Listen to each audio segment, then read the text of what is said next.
Hello and welcome to this episode of Monday Musings. We're at episode number 111. That's 111. What a beautiful landmark this is, and it's all been possible thanks to you.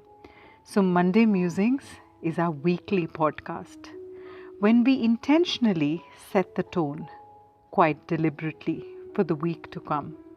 And who knows what magic you're going to create out of this week. Like every week, I will share some of my experiences and I will follow it with a mini meditation. So, this week, I wanted to talk to you a little bit about one of my favorite tools of manifestation, which is the ability to visualize through tools such as visualizations or a vision board. So, to share a little bit about my own journey, once upon a time, I started learning about the law of attraction. And quite feverishly, if I may say so, I would be obsessed with the accidental manifestations that were happening in my life unconsciously. And I would seek ways in which I could replicate it and didn't know how to do it. So I started learning more and more about the law of attraction. Now, here's the thing about the law of attraction. As you get into it, the initial phase is very euphoric. So, you get one thing manifested and you're thrilled. There's a childlike playfulness about it. But for me, it didn't last very long. Soon I found myself unable to accept what is, unable to accept the present moment, and wanting things to be different constantly. So I would try and manifest.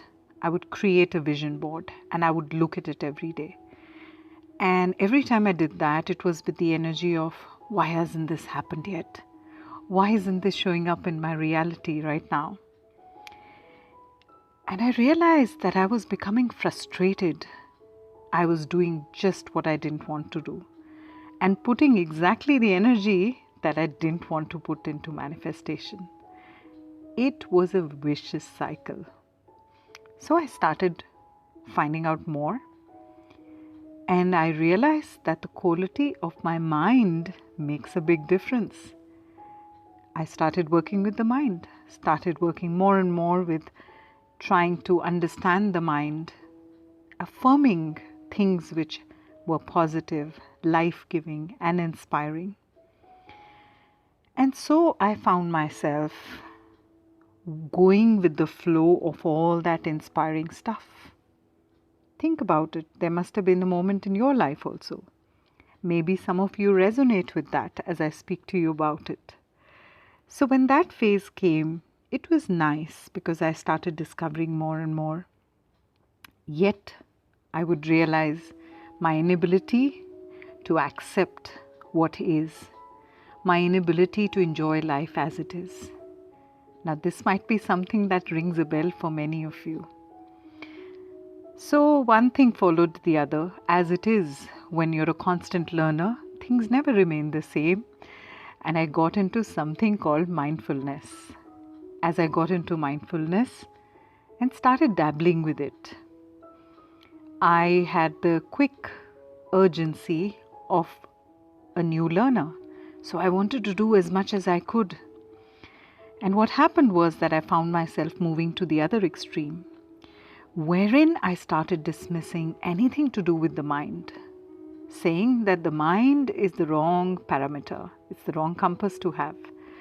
And with that thought in mind, I stopped believing that any desire could be beneficial. I started feeling that when the desires are the root cause of all suffering, what's the point anyway? As I kept nurturing that belief, the other wonderful thing that was happening was that I was going deeper and deeper, getting more and more immersed in mindfulness. Thankfully so, because soon I discovered what I call my personal middle path.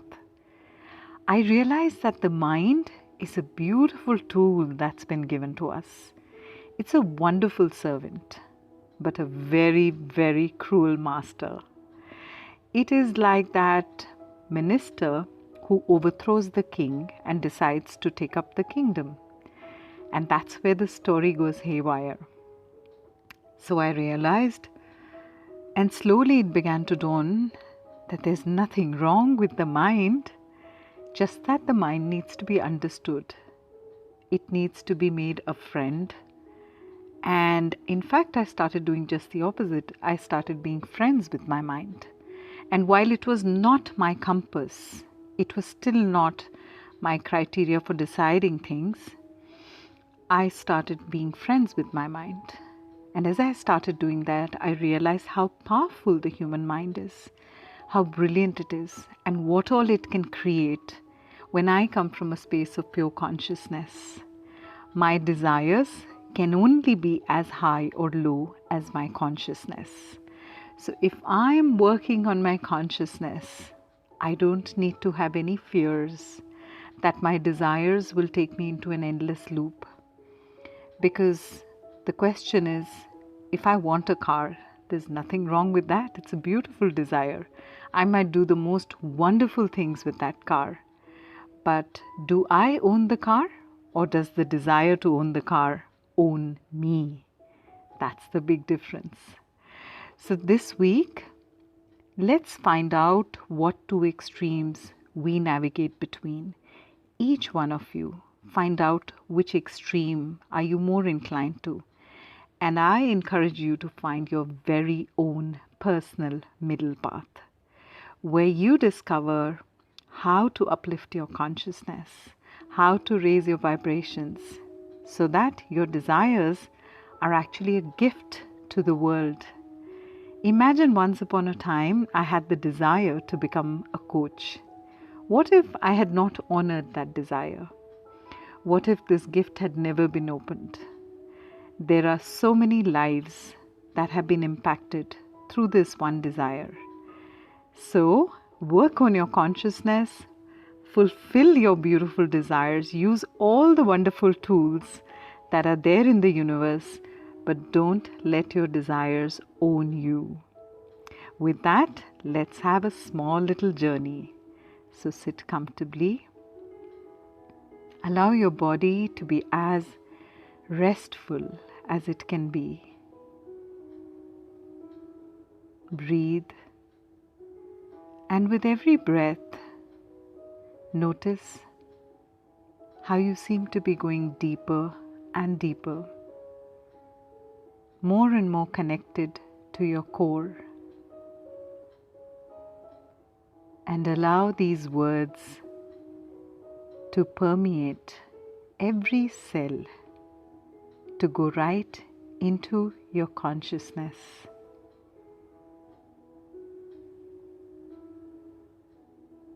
I am willing to embrace my beautiful desires. I'm willing to do whatever it takes to bring these gifts to the world. I'm comfortable in the knowing that every day I work with my consciousness more and more, literally returning home every single day, living each moment fully, enjoying my present. With this feeling of fulfillment and experiencing the fullness of life, I allow this energy to overflow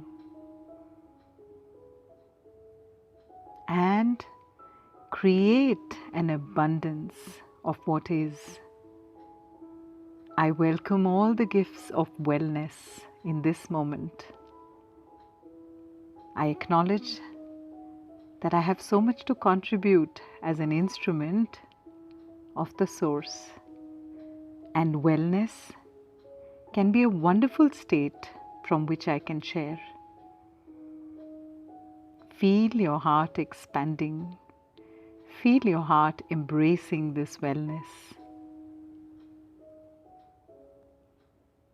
I'm now willing to embrace the abundance of love that I'm filled with, and that radiates everywhere around me.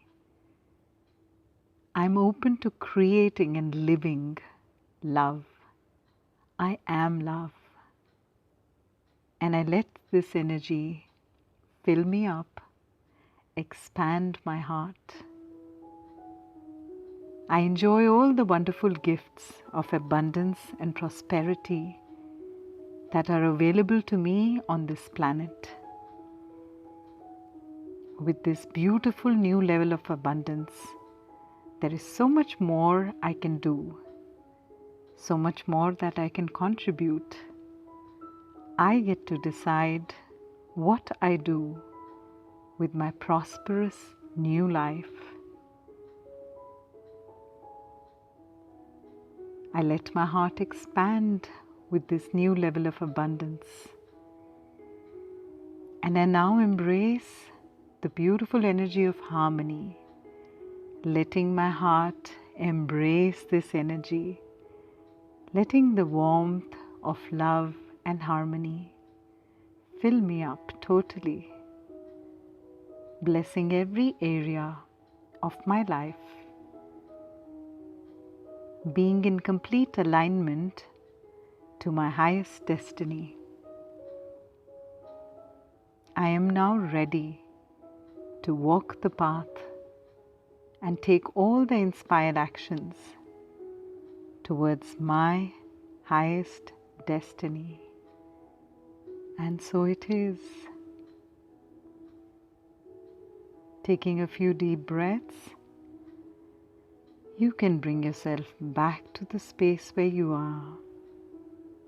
Give yourself a tight hug and carry this beautiful energy into the week that comes. And if you enjoyed this beautiful experience, make sure you subscribe to me on this channel, on Instagram, Facebook, and on YouTube. And this is your coach and catalyst, Vidisha Kaushal. I send you loads of love. Take care.